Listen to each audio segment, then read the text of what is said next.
Hello all traders. Today is Thursday, 27th of March 2025, and we're going to look at the trades that I have taken on Nasdaq, Dow Jones, and S&P 500 futures and CFDs. If we look at the 1-hour macro chart, we see that the price started to go up during the Asian session and past the previous day close, and during the London session came back and retested the previous day low and fluctuated between these two levels few times. And by looking at 10-minute structure chart, we see that the price after New York market opening started to go down and past the previous day low and found the support and came back strongly and past the previous day close. Also, since the daily chart shows that the macro structure is in downtrend, our plan of action for today was to wait for the volatility to calm down, and when the market goes up and tests these level of resistance and the sellers come back, take a sell short position in a well-established downtrend.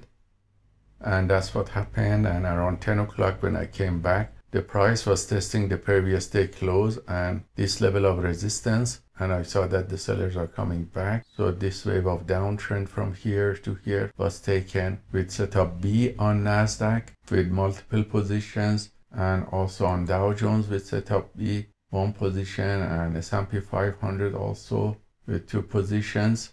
And all these sell short positions were closed in the lower area of the channel with profit. So if we look at the stats of these trades on this account, we see that it was positive with profit factor of 99, which is infinite and cannot be calculated properly, as we reach 100% win rate from the 5 sell short positions taken, with the average winning trades of 279 and the largest winning trade of $605.